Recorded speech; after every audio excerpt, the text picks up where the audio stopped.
got so much motherfucking design on right now. Bring it down, bring it down, bring it down, bring it down, hold fast, hold down, bitches on the line, and you know. Hai netizen, selamat malam. Ketemu lagi sama Mimin di channel audio cerita. Di video kali ini, Mimin akan kembali melanjutkan cerita di channel ini. Semoga kalian terhibur dengan jalan ceritanya. Selamat membaca dan selamat mendengarkan. Pernikahan yang tak diinginkan. Bab 502. Hancur, Mas. Azarin melanjutkan, suaranya gemetar. Hatiku hancur. Dia bahkan tidak mengenaliku di awal. Tatapannya kosong.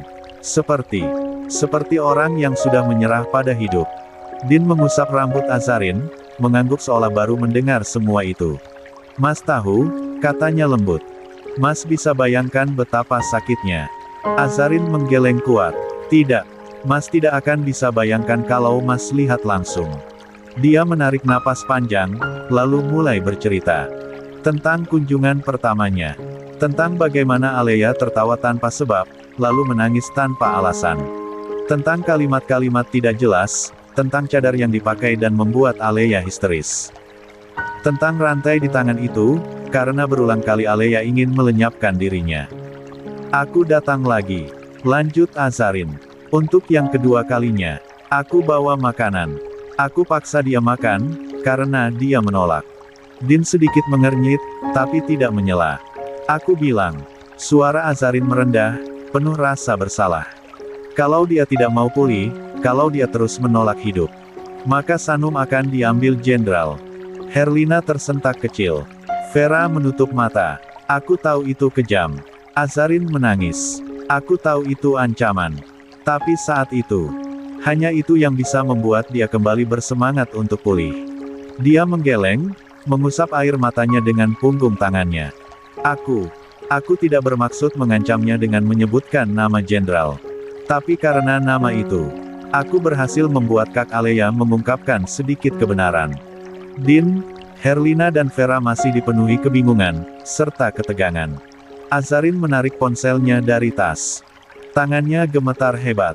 Aku rekam, katanya. Diam-diam. Aku ambil bukti. Aku butuh tahu kebenaran. Dia menekan layar, dan tak lama sebuah video diputar. Di layar, wajah Alea tampak pucat, matanya liar, tubuhnya gemetar ketakutan. Suaranya terdengar tidak stabil, tapi jelas. Kalimat demi kalimat keluar, terputus-putus, penuh ketakutan. Nama jenderal disebut berkali-kali. Tentang dikurung, dipaksa. Tentang tubuhnya yang dilucuti. Tentang rasa takut yang membuatnya ingin mati. Ruangan itu seakan kehilangan udara. Din membelalakkan mata. Meski dia sudah menaruh curiga, tapi mendengar pengakuan itu langsung dari Alea tetap menghantamnya keras. Dia meraih ponsel Azarin, menonton ulang, lalu ulang lagi. Rahangnya mengeras, urat di pelipisnya menonjol. Vera berdiri terpaku, wajahnya benar-benar syok. Selama ini dia hanya menduga. Tidak pernah ada bukti sejelas ini. Herlina menangis diam-diam. Tangannya menutup bibir, dadanya sesak oleh dua rasa sekaligus sakit hati sebagai ibu, dan bangga pada anaknya yang lebih kuat dari yang dia kira. Bahkan selama berbulan-bulan ini, Alea depresi. Dia hanya membawakan Sanum sebagai alat penenang agar Alea mau makan. Namun Azarin mampu melakukan hal yang tidak dia duga. Azarin kembali terisak. Aku tidak terima, Mas, katanya hancur. Aku tidak terima kakakku diperlakukan seperti itu. 19. Din memeluknya lebih erat. Kali ini, tidak ada lagi kepura-puraan. Di matanya, amarah membara. Bercampur kekaguman yang pahit. Istrinya memang tidak hanya berani. Dia melangkah lebih cepat dari siapapun bahkan dari rencana yang selama ini dia susun bersama Vera dan ibu mertuanya. Tangis Azarin perlahan mereda, berganti napas panjang yang berat. Dia menyeka air matanya dengan punggung tangan, lalu bersandar sedikit menjauh dari dada Din, seolah mengumpulkan keberanian untuk membuka satu lapisan luka lagi. Mas. Suaranya serak. Aku belum selesai cerita. Itu sebabnya aku terlambat pulang. Din tidak menyela. Dia hanya mengangguk kecil, satu tangannya masih melingkar di punggung istrinya, memberi isyarat bahwa dia mendengar. Setelah dari rumah sakit jiwa itu, lanjut Azarin, aku langsung mau pulang. Aku lelah. Kepalaku penuh, tapi tiba-tiba Rayandra muncul. Nama itu membuat Vera sedikit menegakkan tubuhnya. Herlina menahan napas. Dia memohon supaya aku mau bicara, kata Azarin lirih. Aku sudah menolak berkali-kali. Tapi ternyata dia tetap mengikuti mobilku dari rumah sampai rumah sakit jiwa, dan aku baru sadar ketika aku keluar dari gerbang rumah sakit. Din merapatkan rahangnya. Jadi dia mengikutimu. Azarin mengangguk. Aku akhirnya setuju. Kami bicara di sebuah kafe kecil, tidak jauh dari sana. Aku tidak menyangka dia akan sejauh itu. Dia menunduk sejenak, lalu mengangkat wajahnya kembali. Tapi sebelum benar-benar turun dari mobil, aku sudah menyiapkan semuanya. Aku tidak mau kalah lagi kali ini. Suaranya gemetar di akhir kalimat. Din menatapnya. Maksud kamu? Aku sudah menyalakan perekam, jawab Azarin pelan. Begitu aku turun dan masuk ke kafe. Din terdiam. Ada kilat singkat di matanya antara bangga dan ngeri. Azarin meraih ponselnya lagi. Ini rekamannya, katanya. Tidak ada wajahnya. Hanya suara. Din mengambil ponsel itu. Dia kembali membesarkan volume, lalu menekan layar.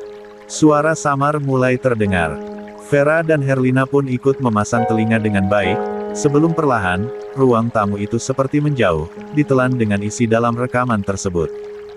Suara sendok beradu dengan cangkir terdengar samar. Dengung pendingin ruangan bercampur gumam pengunjung lain. Kamera ponsel mengarah ke langit-langit kafe, lampu-lampu gantung dengan cahaya kuning. Temaram. Kamu mau minum apa? Suara pria terdengar, agak gugup. Tidak usah basa-basi. Suara Azarin masuk, dingin dan terjaga. Katakan saja. Apa yang ingin kamu sampaikan? Ada jeda. Kursi digeser. Apa yang masih ingin kamu ketahui? Tanyanya dengan tenang. Semuanya. Dari awal sebelum foto-foto itu tersebar.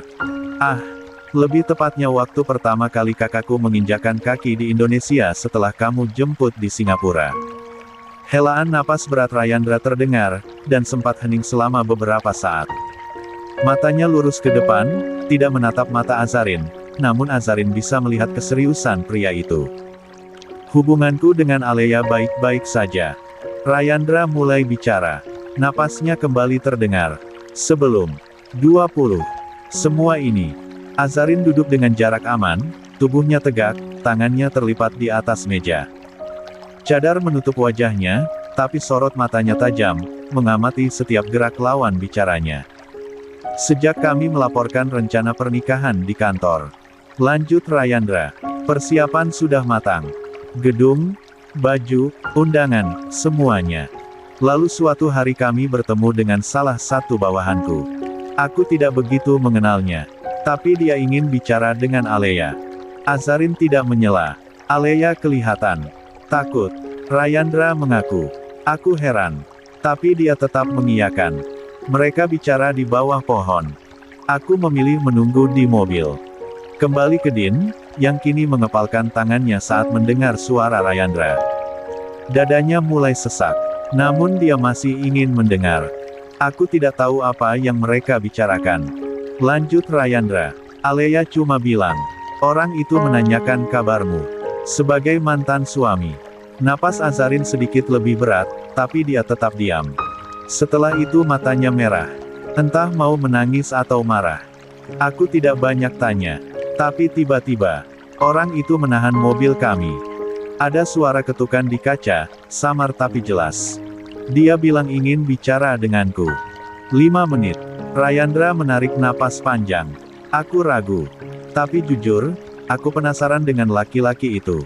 Aku baru pindah dari Surabaya. Masih asing. Tidak terlalu kenal siapapun di kantor baru. Ya, walaupun aku tahu nama pria itu. Rayandra menggesar lagi kursinya, menegakkan pundaknya. Aku pun setuju. 5 menit. Setelah tiba di tempat yang tidak begitu ramai, dia tanya. Apakah aku akan menikahi Alea? Aku jawab iya. Aku tidak curiga apapun. Dia cuma mengangguk-angguk. Ekspresinya sulit dibaca. Azarin semakin serius mendengar, dia mulai mengerti arahnya. Lalu dia tanya, apakah Alea punya anak? Aku jawab iya. Baru melahirkan sebulan lalu. Dia tanya namanya. Suara Rayandra terdengar ragu. Aku jujur saja, namanya Sanum. Ada jeda singkat. Yang aku dengar saat itu, dia sempat bilang. Sanum ya, bagus namanya. Rayandra mengangkat kedua pundaknya. Ya, aku belum curiga di tahap ini. Aku masih mikir, wajarlah dia bertanya, dia kan mantan suamimu, Sa. Mungkin dia tidak dapat jawaban dari Alea. Azarin mengangguk-angguk, mengerti. Lalu dia berkata, dia mengenal Alea. Cukup mengenal, katanya. Aku masih pikir wajar. Toh, dia mantan suamimu. Masa iya, mantan suamimu tidak tahu kakak iparnya, kan lucu. Dia mendengkus pelan di akhir kalimatnya. Namun, suara Rayandra berubah, lebih berat. Tapi lalu dia bilang, Alea bukan wanita baik-baik. Jangan menyesal, ya, setelah ini. Dia mendesah berat. Jujur, aku tidak paham dengan kalimat penekanan, setelah ini. Mata Azarin pun semakin menyipit, tanda dia mulai penasaran cerita selanjutnya. Setelah itu Alea datang. Dia minta aku cepat pergi. Katanya kamu kritis. Mau melahirkan. Aku panik, dan aku tidak memikirkan obrolan itu lagi. Rayandra mengambil gelas kopinya, dan diminum sedikit, lalu diledkan kembali. Kedua tangannya bertaut di atas meja. Singkat cerita, kami kembali dari Dubai. Lanjut Rayandra. Aku masih bertemu Alea. Fitting baju, cek gedung. Semuanya terlihat normal. 21. Nada suaranya bergetar halus. Sampai tiba-tiba Alea minta Umi pulang ke Sukabumi membawa Sanum. Aku tidak bertanya kala itu. Dia terlihat resah. Seperti ketakutan, ujarnya sembari terus menerawang jauh, seolah mengingat-ingat kembali kepingan masa lalu. Setelah Umi pulang, Alea masih sempat telepon aku. Masih masak di apartemen. Aku pikir tidak ada yang aneh. Hening sejenak.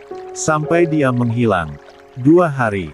Aku cari ke apartemen tidak ada, aku pikir dia memang ingin menghilang dulu, karena dia sempat berkata kalau tidak salah, enak kali ya, kalau ada pingitan, jadi ketemu pas hari nikah, rasanya beda aja. Kata Alea waktu itu, sehingga jujur aku tidak banyak menaruh curiga, dan aku pun banyak menyelesaikan pekerjaanku, sebelum menikah. Tapi 2 hari berlalu, tiba-tiba aku dipanggil atasan. Azarin menegang, dia meremas kedua tangannya. Walaupun dia sudah mendengar sebelumnya, namun kali ini, dia tak bisa memungkiri rasa tegang selalu ada. Foto itu, yang aku tunjukkan ke kamu waktu itu, kata Rayandra lirih. Foto Alea tanpa busana. Sampai ke atasan. Suara Rayandra bergetar. Aku perwira, kapten. Aku tidak punya pilihan. Atasanku minta aku menghentikan pernikahan. Sebelum semua ini bocor ke media. Napasnya terdengar berat. Nama institusi bisa hancur. Hening sejenak. Aku pindah ke Bandung. Lanjutnya, aku berhenti mencari Alea. Aku malu. Pernikahan sudah di depan mata. Tapi semuanya tinggal mimpi. Lalu kenapa kamu memaksa bertemu denganku? Kali ini Azarin memberanikan diri bersuara. Apa ada yang memerintahku? Aku tidak diperintah siapapun, jawab Rayandra cepat. Aku hanya ingin minta maaf. Dari hatiku. Untuk Alea. Ada jeda lama. Ini caramu menebusnya? Tanya Azarin. Aku tidak tahu caranya, jawab Rayandra lirih. Hening. Lalu suara Azarin berubah dingin, terukur. Gunakan kekuasaanmu, katanya, untuk menghancurkan karir orang yang sudah menghancurkan kakakku. Azarin berdiri, membuat kursinya berderit keras. Maksudnya? Rayandra terkejut. Karir siapa? Kamu tahu dalangnya. Azarin menghela napas berat sampai cadarnya bergerak. Hubungi aku jika kamu sudah siap dari hati, untuk memenuhi permintaanku. Kalau tidak, aku tidak hanya menghancurkan karir orang itu, tapi termasuk kamu, dan mungkin calon istrimu, sebagai penebusan luka kakakku. Rayandra terdiam, Namun sorotnya berbalut rasa penasaran, dan juga ketegangan. "Aku tidak bercanda, Mas Rayandra Putra," tegas Azarin. "Apa yang dialami kakakku, lanjutnya, akan aku buat orang itu mengalaminya." Azarin lalu menyodorkan kertas. "Ini nomorku." Sebelum akhirnya dia melangkah meninggalkan Rayandra berdiri dengan wajah kaku. "Siapa orangnya?" tanya Rayandra, dengan sedikit lantang. "Siapa yang kamu maksud?" Langkah Azarin berhenti sejenak. Dia tak menoleh, sebelum menjawab, "Orang yang sudah kamu beri kesempatan masuk ke dalam hidupmu, walau hanya 5 menit. 22. Kembali ke Din lagi, di mana rekaman itu akhirnya selesai. Din menurunkan ponsel itu perlahan. Ruangan kembali nyata, tapi udara terasa jauh lebih berat dari sebelumnya. Tidak ada yang langsung bicara. Vera masih berdiri kaku. Herlina menunduk, air matanya jatuh ke pangkuan. Din menatap Azarin. Lama, seolah baru benar-benar melihat istrinya hari ini. Tanpa kata, dia menarik Azarin kembali ke dalam pelukannya. Lebih erat dari sebelumnya. Dia benar-benar tak habis pikir, langkah Azarin sudah sangat jauh. Dia pikir dengan mendapatkan rekaman pengakuan Alea, sudah cukup membuatnya kagum sekagum-kagumnya. Namun, keputusannya bertemu dengan Rayandra, dan meminta Rayandra menghancurkan jenderal dengan status jabatan yang dimiliki Rayandra, ini sama sekali tak terlintas sedikitpun. "Alea bangga punya kamu, sayang. Mas juga," bisik Din, dia merasa bersalah telah membentak istrinya tadi. "Maafkan Mas yang selalu meragukan kemampuanmu." Azarin lantas melepaskan diri dari pelukan Din. "Aku juga minta maaf, sudah maju sendiri." Dia menghela napas berat. "Jujur, aku hanya memikirkan bagaimana mengembalikan kakakku dengan normal, dan pelaku-pelakunya mendapatkan hukuman setimpal.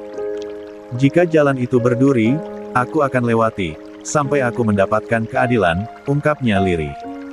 Herlina semakin meneteskan air mata, dia menutup bibirnya dengan satu tangan agar isaknya tak terdengar. "Mas janji, sayang. Mas akan membalas orang-orang itu. Secepatnya," ujarnya dengan penuh keyakinan. Azarin mengangguk, lalu kembali memeluk Din.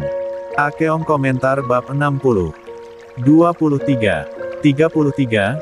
Mengakui sedang jatuh cinta. "Mas, kamu udah salat Isya belum?"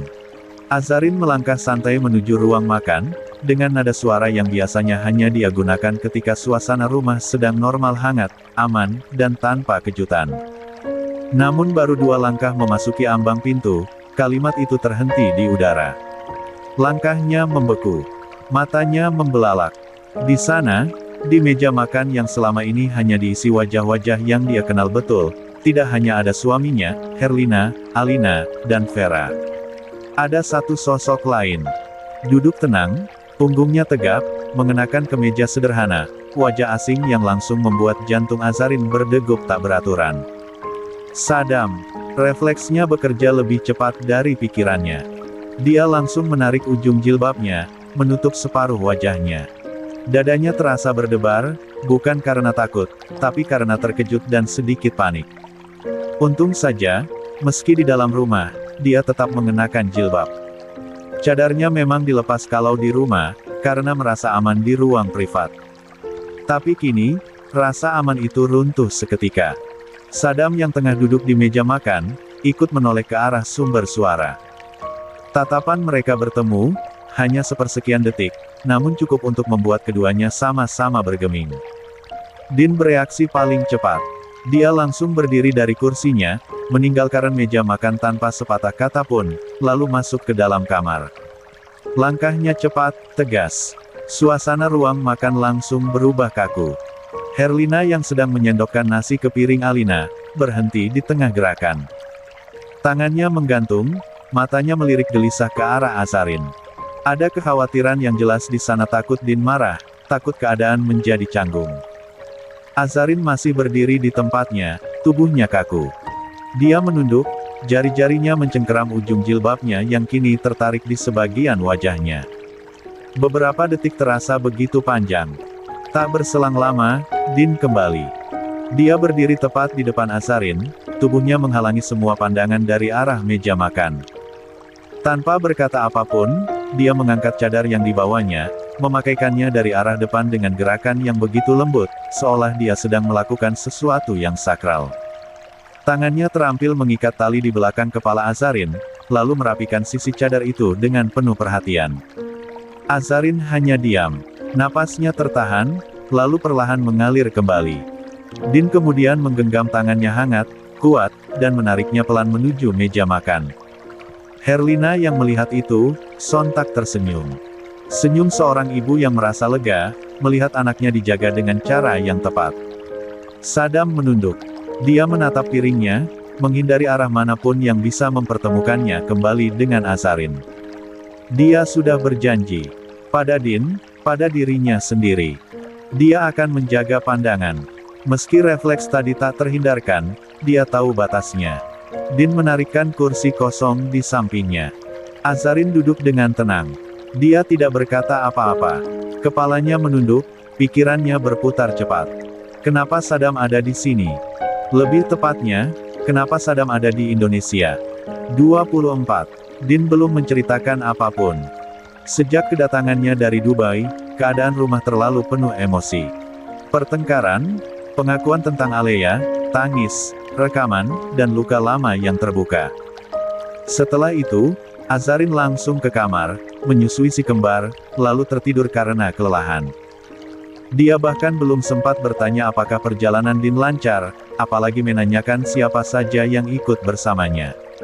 Wajar jika kini dia terkejut. Sangat wajar. Terutama karena Sadam bukan orang asing biasa. Pria itu pernah menjadi sumber salah paham. Tatapan diam-diam, kemunculan yang terlalu sering di depan sekolah Alina, rasa tidak nyaman yang sempat tumbuh meski tak pernah dibicarakan panjang. Sayang, suara Din memecah keheningan. Maaf ya, kamu pasti kaget lihat Sadam dan Sehrish. Azarin meliriknya sekilas. Tatapan itu dingin, datar, syarat tanya. Din tersenyum kecil. Bukan senyum menggoda, tapi senyum meminta pengertian. Niat Mas datang ke sini memang mau kasih kamu kejutan. Tapi yang ada, Mas yang terkejut.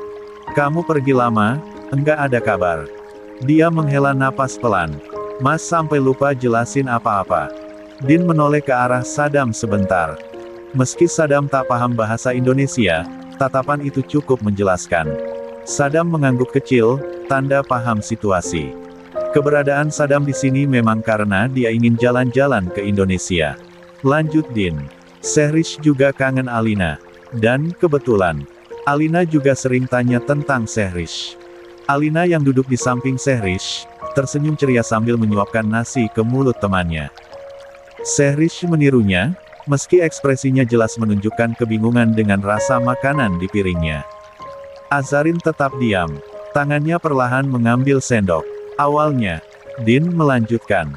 Mas cuma mau ajak mereka ke sini sebentar, kenalan sama Umi. Tapi karena kamu enggak ada di rumah, Mas jadi kelabakan. Enggak sempat cariin hotel yang layak. Dia menatap Azarin penuh harap. Jadi Mas izin ke Umi, supaya Sadam bisa menginap 1 malam saja. Besok Mas antar ke hotel.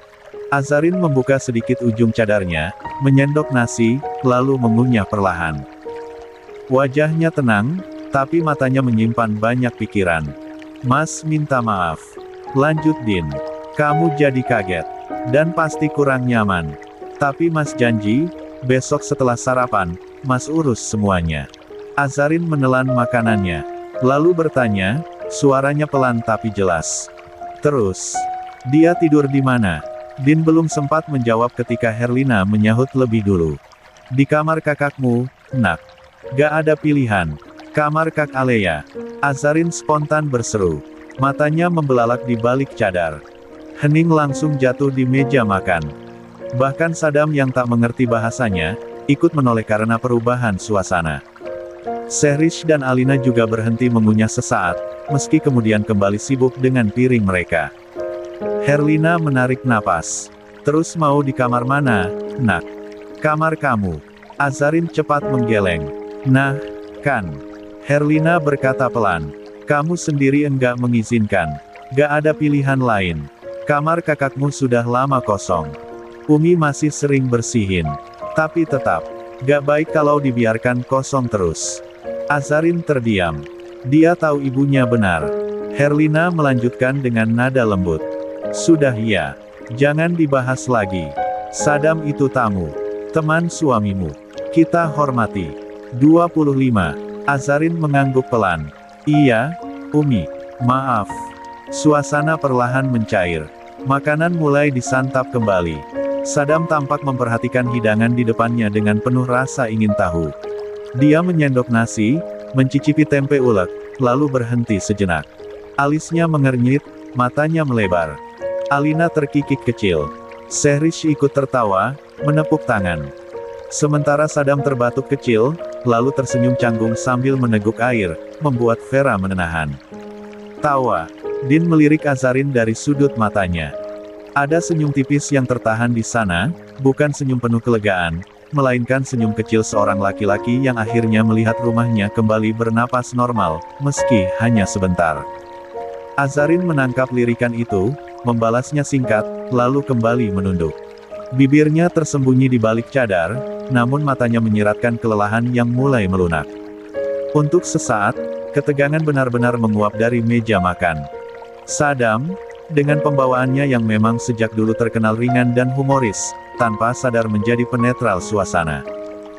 Dia mengamati setiap hidangan di meja dengan rasa ingin tahu yang jujur, lalu bertanya menggunakan bahasa Inggris bercampur Arab, wajahnya tampak sungguh-sungguh penasaran. What is this one Khaled? Tanyanya sambil menunjuk lauk di depannya, alisnya terangkat. Yang ini namanya, apa? Din menjawab dengan tenang, menjelaskan nama makanan khas Sunda itu, cara memasaknya, bahkan sedikit bercerita bagaimana orang-orang di kampung halaman ibu mertuanya biasa menyantapnya bersama keluarga. Sadam mendengarkan dengan antusias, sesekali mengangguk, lalu mencicipi lagi dengan ekspresi yang semakin lucu. Pedasnya sambal membuatnya terdiam beberapa detik, matanya berkedip cepat, lalu dia menepuk-nepuk dadanya sendiri sambil tertawa kecil. Alina tertawa lepas melihat reaksi itu, Sehrish ikut tertawa sambil menirukan ekspresi pamannya. Suasana meja makan pun dipenuhi tawa-tawa kecil yang tidak dibuat-buat. Azarin hanya menyimak. Dia tidak banyak bicara, tetapi hatinya perlahan menghangat. Sudah lama rasanya dia tidak merasakan suasana makan malam seperti ini tanpa beban berat yang mendesak dada, tanpa percakapan yang penuh pertahanan. Makan malam pun berakhir perlahan. Piring-piring utama sudah disingkirkan, berganti dengan potongan buah dan puding sederhana. Semua bergerak lebih santai. Tidak ada lagi ketegangan, hanya sisa-sisa lelah yang menyelimuti tiap wajah.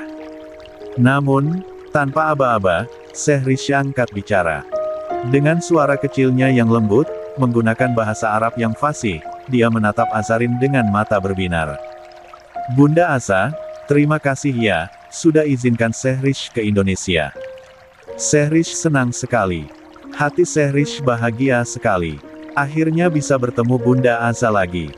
Kalimat itu meluncur begitu saja. Polos, jujur, dan tanpa perhitungan. Azarin membeku. Sendok berisi puding yang hampir sampai ke mulutnya berhenti di udara. Perlahan, dia menurunkannya kembali ke piring. Dadanya terasa sesak, bukan oleh sedih, melainkan oleh rasa haru yang datang mendadak dan terlalu penuh. Ingatan lama menyeruak tanpa diundang. Tentang perpisahan di Dubai. Tentang Sehrish yang menggenggam ujung abayanya, meminta ikut.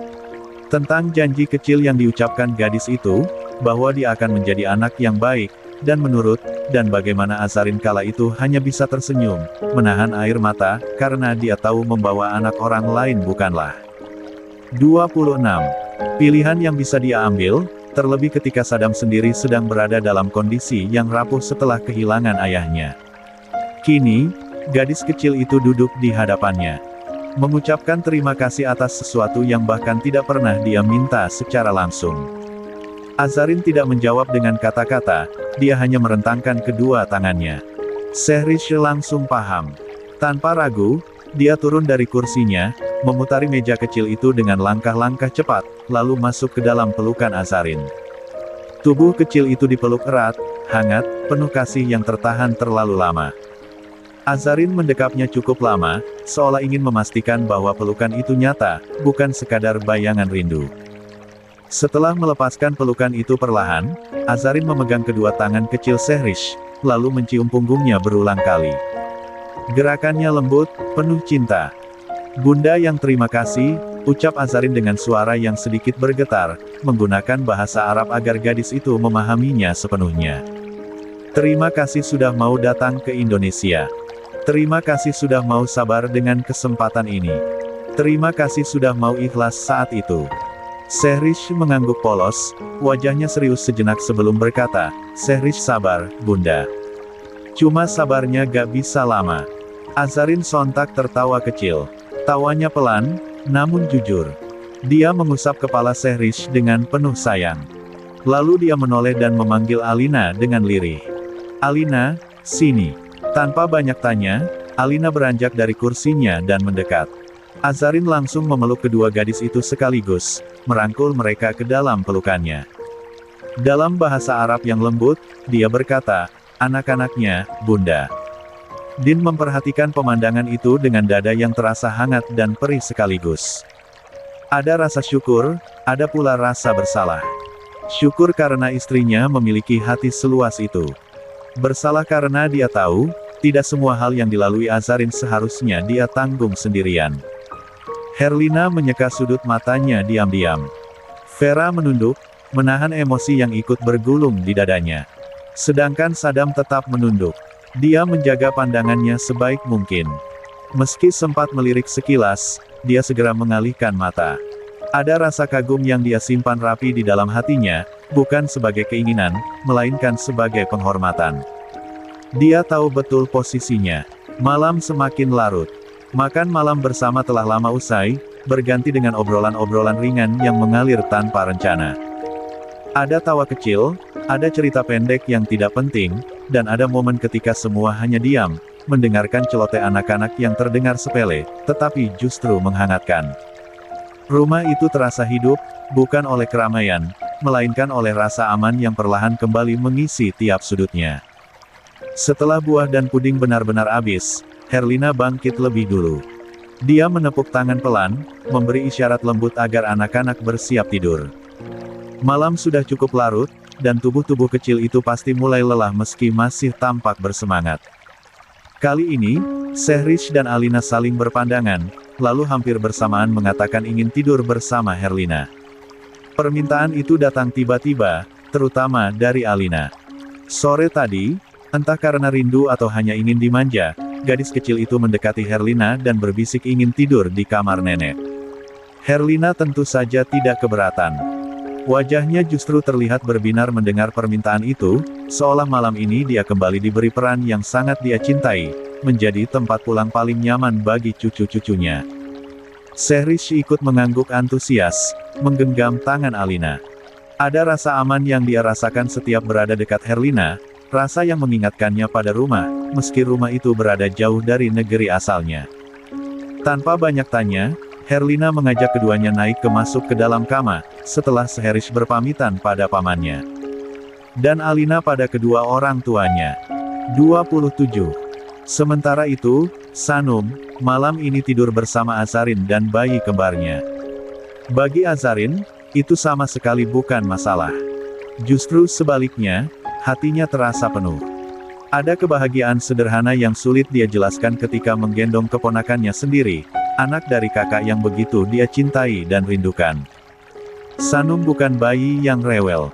Tidurnya tenang, napasnya halus, seolah mengerti bahwa dia berada di tempat yang aman. Azarin menidurkannya di sisi tempat tidur dengan hati-hati, memastikan selimutnya rapi, lalu menoleh pada Zayan dan Samira. Bayi kembarnya juga tampak damai. Sejak lahir, keduanya memang termasuk bayi yang penyabar, jarang menangis tanpa alasan. Azarin duduk sejenak di tepi tempat tidur, memandangi ketiga anak itu bergantian. Dadanya terasa hangat, matanya sedikit perih. Ada banyak luka, banyak ketakutan, banyak kemarahan yang sempat menguasai hari-harinya. Namun malam ini, semua terasa lebih ringan. Tidak hilang, tetapi setidaknya tidak lagi menghimpit. "Bu, saya pamit ya, ke kamar." Suara Mbak Santi tiba-tiba terdengar, membuat Azarin sontak menoleh, dan tersenyum. "Iya, Mbak, terima kasih ya. Wanita muda itu mengangguk, lalu segera mundur 2 kali, kemudian berbalik badan, dan keluar dari kamar majikannya. Dia memang tidak ikut serta makan malam, karena harus bertukar jaga dengan Azarin, sehingga dia makan lebih dulu. Tak berselang lama, Din masuk ke kamar dengan langkah pelan. Dia berhenti di ambang pintu, menyaksikan istrinya dalam diam. Pemandangan itu membuatnya menahan napas sejenak. Azarin dengan bayi-bayi di sekelilingnya, wajah lelahnya yang tetap lembut, sorot matanya yang penuh kasih. "Kamu capek?" ucap Din akhirnya, suaranya rendah agar tidak membangunkan anak-anak. Azarin menoleh dan tersenyum tipis. "Capeknya beda," jawabnya pelan. "Capek yang bikin hati tenang." Din mendekat, duduk di sisi lain tempat tidur. Dia membantu merapikan bantal, lalu menarik selimut perlahan agar tidak mengganggu Sanum dan si kembar. Tak ada percakapan panjang. Mereka berdua paham, malam ini bukan tentang membahas masalah, melainkan tentang memberi ruang bagi tubuh dan hati untuk beristirahat. Di kamar lain, Herlina berbaring di tengah, Sehrish dan Alina di sisi kanan dan kirinya. Lampu tidur menyala redup, menciptakan bayangan lembut di dinding. Sehrish sudah hampir terlelap, sementara Alina masih sesekali bergerak, memeluk lengan Herlina. "Nenek," bisik Alina pelan, "besok kita kalau ada waktu, anterin Alina jalan-jalan di desa ya, sama Sehrish." Herlina tersenyum, mengusap rambut cucunya. "Iya, nak. Besok, insya Allah nenek temani." Jawaban itu cukup. Alina tersenyum kecil, lalu matanya terpejam. Sementara di dalam kamar Alea, Sadam yang tidak bisa tidur. Dia mencoba menatap kembali foto Alea di dinding, cukup lama. Lalu kembali berbaring dengan tangan di tembok. Dia memang tidak paham dengan obrolan tadi, di meja makan, tapi entah kenapa beberapa kali Azarin menyebutkan nama Alea. Karena semakin penasaran, dia pun bangun dan turun dari ranjang. Dia mendekati foto Polaroid yang dengan detail, namun dia tak menemukan identitas sama sekali. Dia pun terdiam sesaat, sebelum bergumam lirih. Dia sudah meninggal atau masih hidup sih? Kenapa aku jadi suka pandang fotonya? Dia menggeleng berulang kali, sebelum akhirnya tersenyum. Masa iya?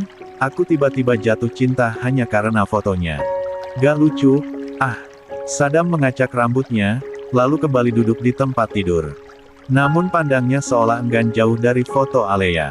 Wanita yang belum dia tahu pasti siapa namanya, hanya kakak Azarin. 28. Entah ada angin apa yang membuatnya tiba-tiba mengalihkan pandangannya pada ponselnya di atas tempat tidur. Dia raih benda pipih tersebut, lalu segera menekan nomor Din. Ya, pria itu akan menjawab siapa pemilik kamar ini. "Assalamualaikum, kawan," seru Sadam, begitu dia mendengar suara Din. "Ya, waalaikumsalam. Ada apa malam-malam begini telepon?" tanya Din dengan suara datar seperti biasa.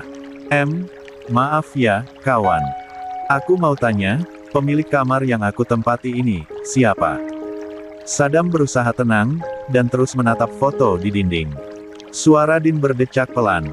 "Kau telepon cuma mau tanya tidak penting begini. Buang waktu saja.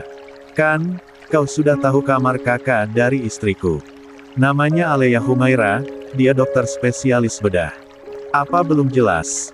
tanya Din dengan nada kesal. "Lagi pula, kenapa kau bertanya siapa pemilik kamar itu?" Bukannya menjawab, Sadam justru tersenyum. Dia tak menyangka Din akan menjawab dengan detail. "Hei, Sadam. Kenapa diam?" tanya Din setengah kesal. Sadam tersenyum lebar. "Apa dia sudah menikah?" tanyanya dengan spontan, seolah dia mendengarkan kata otak. Hening sejenak. Bahkan napas Din pun tak terdengar. "Kenapa diam? Apa ada yang salah dengan pertanyaanku?" tanya Sadam balik. Dia benar-benar penasaran, apa jawaban Din. Decapan kasar kembali terdengar. Namun, dia tahu Din tidak marah, tapi kesal dengan rasa penasarannya. "Dia single parent. Kenapa emangnya, kau suka dengannya?" tanya Din asal. Nada suaranya dibalut rasa penasaran yang tinggi. Ya, sepertinya, kalimat itu terucap tanpa sadar, lagi dan lagi otak dan bibirnya tak bisa bekerja sama dengan baik. Namun, Sontak saja Din menyela dengan cepat. Apa? Erang Din spontan. Kau gila. Akeong komentar bab 71. 29. 34 keputusan menjatuhkan jenderal. Sesuai dengan janjinya, pagi itu Din benar-benar menepati kata-katanya. Usai sarapan, tanpa banyak basa-basi, dia bersiap mengantar Saddam ke tempat tinggal sementara di Sukabumi.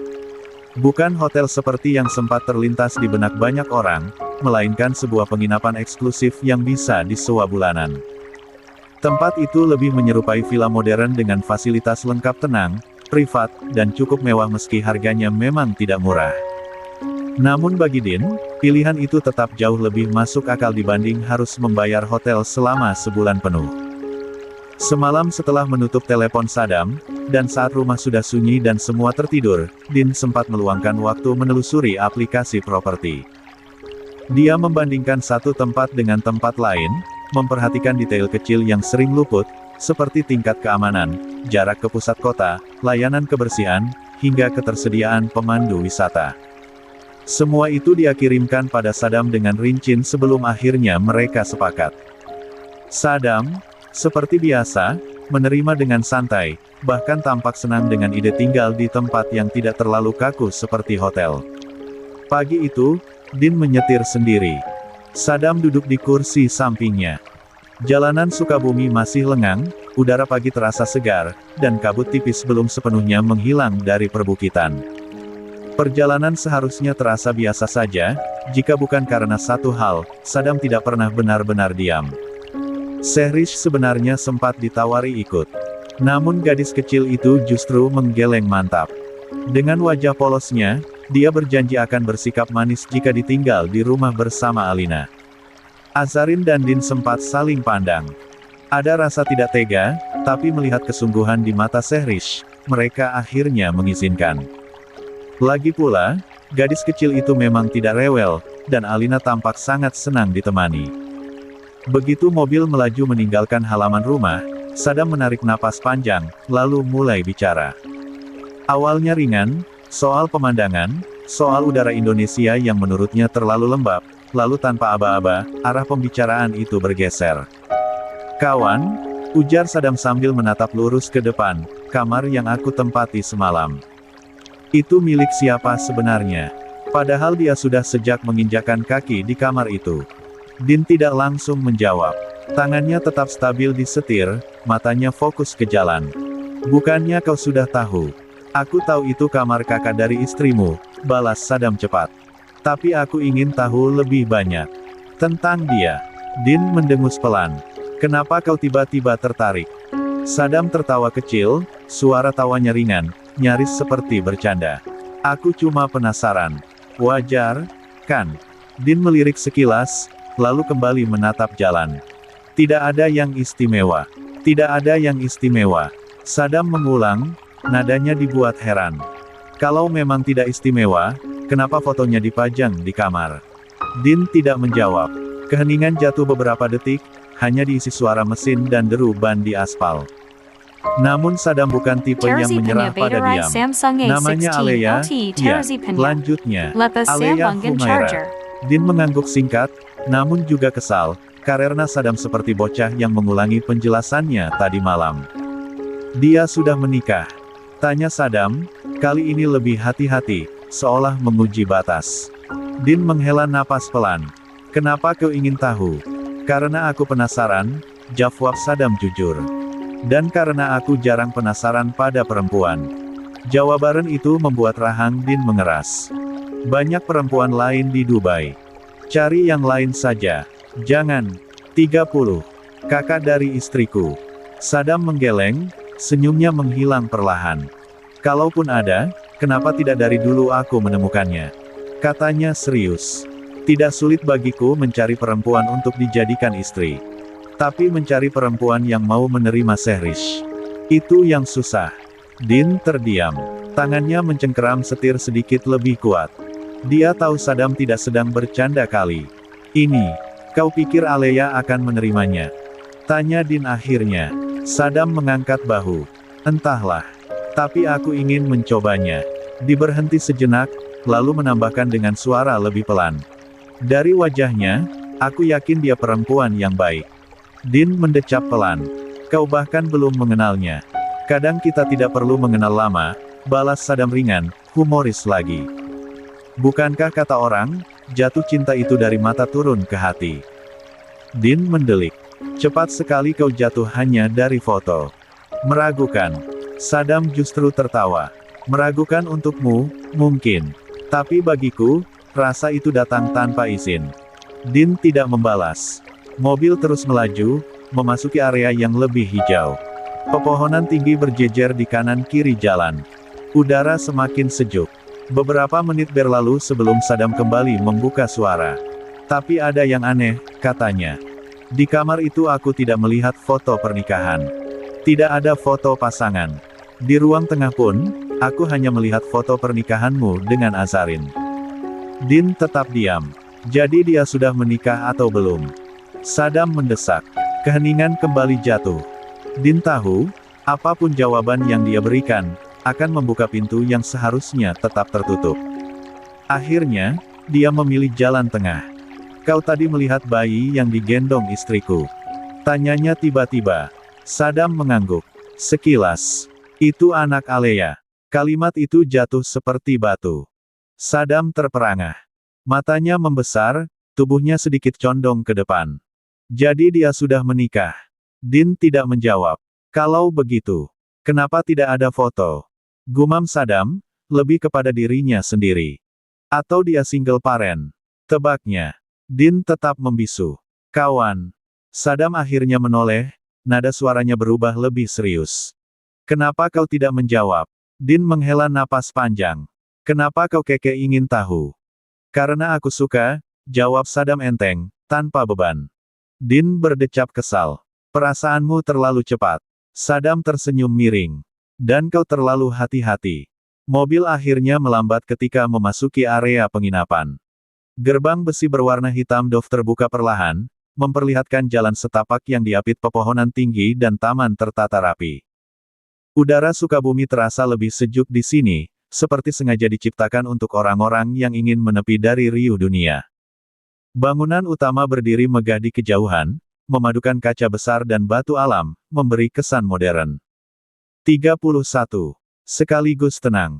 Din memarkir mobil tepat di depan lobi. Mesin dimatikan, namun dia tidak langsung turun. Sejenak, pandangannya terarah lurus ke depan, kosong, seolah pikirannya tertinggal jauh di tempat lain.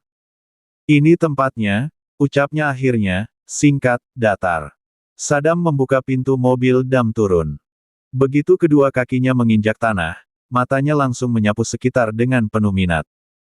Dia berputar perlahan, mengamati setiap sudut, dari kolam kecil di sisi kanan lobi hingga bangku kayu panjang yang menghadap hamparan hijau. Pilihanmu selalu bagus, katanya tulus, disertai senyum puas. Tenang, aku suka. Din hanya mengangguk. Dia ikut turun, membuka bagasi, membantu menurunkan koper Sadam. Semua dilakukan tanpa banyak kata. Seperti biasa, dia lebih memilih bekerja dalam diam. Proses administrasi berjalan cepat. Petugas penginapan ramah, cekatan, dan tidak banyak bertanya. Kunci unit diserahkan, beberapa informasi dasar dijelaskan. Setelah semua beres dan koper Sadam telah berada di troli, Din melirik jam tangannya. Ada banyak hal menunggu di kepalanya, dan waktu terasa berjalan terlalu cepat. Aku harus pergi, katanya, nada suaranya tegas namun tidak tergesa. Sadam mengangguk. Namun sebelum Din sempat melangkah lebih jauh, suara itu kembali menahannya. Kawan. Din berhenti. Dia menoleh, alisnya sedikit terangkat. Sadam menatapnya dengan ekspresi yang kali ini tidak sepenuhnya main-main. Ada jeda kecil, seolah ia sedang menimbang kata. Apa aku bisa bertemu dengan Alea? Pertanyaan itu meluncur tanpa dibuat-buat. Din tidak langsung menjawab. Wajahnya mengeras, rahangnya sedikit mengatup. Di balik sorot matanya, ada sesuatu yang bergerak amarah yang ditahan, kekhawatiran, dan beban panjang yang tak mungkin dijelaskan dalam satu tarikan napas. Bagi Sadam, keheningan itu bukan hal baru. Dia sudah pernah menerima penolakan yang jauh lebih dingin dari Din, bahkan di masa ketika mereka belum bisa disebut teman. Dibanding itu, ekspresi Din kali ini masih tergolong lunak. Aku hanya ingin berkenalan. Lanjut Saddam, nada suaranya tetap santai meski matanya mengamati setiap perubahan di wajah Din. Tidak lebih. Din menghela napas perlahan. Pandangannya beralih ke halaman penginapan yang lengang, lalu kembali pada Saddam. Ketika akhirnya dia bicara, suaranya tenang, namun syarat makna. Ada pertemuan yang bukan soal berani atau tidak, katanya. Tapi soal waktu. Dan ada orang-orang yang bukan tidak ingin ditemui, hanya saja hidup sedang tidak memberi mereka ruang. Saddam terdiam. Alisnya berkerut tipis, mencerna kalimat itu. Meski obrolan mereka dalam bahasa Inggris, namun jelas tak membuat Saddam langsung paham. Din melanjutkan, nadanya sedikit satir, seperti sedang mengutip sesuatu yang dia yakini. Kadang, memaksa hadir di hidup seseorang bukan tanda ketulusan. Bisa jadi, itu hanya menambah luka yang belum sempat menutup. Dia berhenti sejenak, lalu menatap Saddam dengan sorot mata yang lebih dalam. Bukan berarti pintunya tertutup. Hanya saja, belum waktunya kau mengetuk. Jawaban itu tidak melarang. Tidak juga mengizinkan. Dia menggantung di antara dua kemungkinan, seperti jembatan tipis yang belum tentu bisa dilewati. Saddam mengangguk pelan. Tidak ada protes. Tidak ada tawa. Untuk pertama kalinya sejak pagi, dia tampak benar-benar serius. Aku mengerti, ucapnya singkat. 32. Namun belum sempat Din melangkah pergi, Saddam kembali mengangkat tangan, menahan. Satu lagi, katanya, kali ini senyum tengilnya mulai muncul kembali, seolah dia tidak betah terlalu lama berada dalam suasana berat. Kau akan sering mengunjungiku di sini, kan? Din mendengus kecil. Tenang saja. Aku tidak akan membuangmu di negara ini. Dia menatap Saddam sekilas, lalu menambahkan dengan nada datar namun jelas, keponakanmu masih berada padaku. Saddam tertawa lebar. Aura humorisnya kembali utuh, seperti tidak ada percakapan berat barusan. Nah, itu yang ingin ku dengar. Din tidak ikut tertawa. Dia hanya mengangguk singkat, lalu berbalik menuju mobil. Begitu mobil kembali melaju meninggalkan penginapan, wajah Din mengeras. Ada banyak hal yang harus dia selesaikan, yakni masalah Alea. Din tahu, sebagai pengacara, dia harus mulai bergerak dengan bukti yang dia punya. Sambil menunggu satu hal yang paling dia khawatirkan, apakah Rayandra akan menghubungi istrinya dan bersedia membantu, atau justru menolak. Sementara di rumah, pagi bergerak dengan suasana yang jauh lebih tenang, namun tidak benar-benar sunyi. Dapur dipenuhi aroma hangat dari masakan rumahan yang Azarin siapkan dengan telaten. Tangannya bergerak cekatan, meski wajahnya sesekali tampak melamun. Hari ini bukan kunjungan biasa. Hari ini dia ingin memastikan Alea makan dengan layak, meski hanya beberapa suap. Baginya, itu sudah cukup menjadi kemenangan kecil. Di meja makan, beberapa kotak makanan telah tertata rapi. Sup bening dengan potongan kecil wortel dan kentang, nasi lembut, lauk yang tidak terlalu berminyak, dan buah yang sudah dipotong kecil. Semua disesuaikan dengan kondisi Alea yang masih rapuh, baik fisik maupun batin. Azarin menghela napas pelan, memastikan tak ada yang tertinggal. Herlina mondar-mandir dari dapur ke ruang tengah, sesekali mengingatkan anak-anak agar tidak terlalu berisik.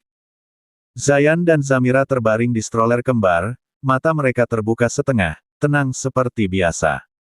Sanum tertidur pulas di gendongan kain, napasnya teratur. Sementara Alina dan Sehrish duduk bersebelahan di karpet, berbisik-bisik entah membicarakan apa, lalu terkikik kecil. Rencana hari itu sudah disepakati. Mereka akan mengantar makanan ke rumah sakit jiwa, anak-anak menunggu di area parkir bersama Vera dan Mbak Santi, sedangkan Herlina masuk dengan Azarin. Dan rencana selanjutnya, setelah semuanya selesai, mereka akan langsung menuju taman bermain. Sebuah jeda kecil, hadiah sederhana untuk anak-anak yang tanpa sadar ikut menanggung beratnya hari-hari orang dewasa, sekaligus memperkenalkan Sehrish pada suasana di Indonesia. Azarin baru saja menutup kotak terakhir ketika suara langkah kecil berlari terdengar dari arah ruang tengah. Bunda, Bunda. Alina datang dengan napas sedikit terengah, tangannya terangkat membawa ponsel. Ada telepon. Azarin menoleh, senyum refleks terbit di wajahnya. Terima kasih, sayang. Tangannya meraih ponsel itu tanpa curiga. Pikirannya langsung tertuju pada Din. Mungkin suaminya ingin memastikan rencana hari ini, atau sekadar mengingatkan sesuatu. Namun senyum itu perlahan memudar begitu matanya menangkap nama yang tertera di layar. Rayandra. Tubuh Azarin menegang seketika. Ada denyut halus di pelipisnya, dan napasnya terasa sedikit tertahan. Beberapa detik berlalu tanpa dia bergerak, seolah ponsel itu tiba-tiba menjadi benda berat di tangannya. 33. Aza, makannya sudah siap, nak. Suara Herlina muncul dari arah dapur, membuat Azarin tersentak kecil. Iya, Umi. Sudah, jawabnya cepat, berusaha terdengar normal. Aku angkat telepon dulu ya. Herlina mengangguk, namun matanya sempat menelisik raut wajah putrinya. Ada sesuatu di sana, kegelisahan yang tidak sepenuhnya tersembunyi. Namun Herlina memilih diam. Dia tahu, tidak semua hal perlu ditanyakan. Azarin melangkah ke teras samping, tempat udara pagi terasa lebih lega. Dia menutup pintu perlahan, lalu menatap layar ponsel itu sekali lagi sebelum akhirnya mengangkatnya. Halo, Assalamualaikum, ucapnya sopan, meski jantungnya berdetak lebih cepat dari biasanya. Waalaikumsalam, Dek. Maaf mengganggu waktunya. Suara Rayandra terdengar di seberang, tenang namun ada beban yang jelas terselip di baliknya. Azarin menggeleng pelan, meski tahu lawan bicaranya tak bisa melihat. Tidak apa-apa, Mas. Jadi, bagaimana? Ada jeda singkat. Hening beberapa detik yang terasa panjang. Azarin bisa membayangkan Rayandra di seberang sana, mungkin sedang menarik napas, mungkin sedang menimbang sesuatu. Saya siap membantu. Akhirnya Rayandra berkata. Katakan siapa orang yang menyakiti Alea. Kalimat itu seperti kunci yang membuka pintu paling gelap di dada Azarin. Inilah yang dia tunggu sejak kemarin. Sejak dia melangkah keluar dari kafe dengan langkah tegas, meninggalkan Rayandra dalam kebingungan. Tangannya sedikit bergetar, namun suaranya berusaha tetap stabil. Dia menarik napas dalam, lalu mengembuskannya perlahan. Jenderal Arsyad, katanya akhirnya. Seorang perwira berpangkat letnan. Kalau aku tidak salah. Di seberang sana, terdengar helaan napas tertahan. Jenderal, gumam Rayandra, jelas terkejut. Kamu yakin, Dek? Sangat yakin, jawab Azarin tanpa ragu. Kak Alea sendiri yang mengakuinya. Hening kembali menggantung. Kali ini lebih berat. Azarin bisa merasakan ketegangan itu menjalar bahkan tanpa melihat wajah Rayandra. Dia tahu, Jenderal pasti sudah membangun citra baik di depan rekan kerjanya. Dan dia tahu, keputusan untuk melibatkan Rayandra berarti menyeret banyak hal ke permukaan. Saya harap Mas bisa menyelesaikan ini. Lanjut Azarin, suaranya sedikit lebih pelan namun tegas. Bukan karena Mas satu institusi dengannya, tapi karena kemanusiaan, dan empati. Dia berhenti sejenak, menelan ludah. Tapi kalaupun Mas tidak mampu melakukannya. Sekali lagi saya tegaskan, saya dan suami saya bisa melakukan apapun. Kalimat itu meluncur tanpa ancaman kosong. Ada keyakinan di dalamnya. Ada kemarahan yang telah lama terpendam. Baik, jawab Rayandra akhirnya. Saya akan membantu. Dua kata itu terdengar sederhana, namun bagi Azarin, rasanya seperti udara segar yang tiba-tiba memenuhi paru-parunya setelah lama tercekik. Matanya terpejam sejenak. Dia mengangguk pelan, meski lagi-lagi hanya dirinya sendiri yang bisa melihat. Terima kasih, Mas, ucapnya lirih. Saya tunggu kabarnya. Telepon ditutup. Azarin menurunkan ponsel perlahan. Tangannya masih sedikit gemetar, namun kini ada sesuatu yang berbeda di dadanya. Bukan tenang sepenuhnya, tapi setidaknya dia tahu, dia ataupun Din tidak perlu bekerja terlalu keras menurunkan jenderal dari jabatannya sampai dipecat secara tidak hormat, biar Rayandra yang menyelesaikan. Sisanya, dia dan Din yang akan meneruskan. Dia menatap langit pagi yang cerah, kontras dengan badai yang berputar di dalam hatinya. Setelah beberapa detik, dia menghembuskan napas panjang, lalu berbalik masuk ke dalam rumah. 34. Herlina menoleh begitu melihatnya. Siapa yang telepon? Teman, jawab Azarin singkat, memilih tidak menjelaskan lebih jauh. Dia tersenyum kecil, berusaha mengalihkan suasana. Umi, kita berangkat sekarang ya. Jangan sampai Kakak keburu tidur lagi. Herlina mengangguk. Anak-anak mulai digerakkan. Stroller didorong ke depan, tas bayi diperiksa ulang, kotak makanan diangkat dengan hati-hati. Saat melangkah keluar rumah, Azarin menoleh sebentar ke arah ruang tengah. Ada foto keluarga tergantung di dinding. Senyum-senyum yang terlihat bahagia, tanpa jejak luka. Dia tahu, jalan yang mereka tempuh masih panjang. Namun hari ini, setidaknya, satu langkah kecil telah diambil. Dan itu cukup untuk membuatnya bertahan. Semoga setelah ini, badainya reda ya, Tuhan. Dalam hati dia berharap. Akeong komentar bab 88.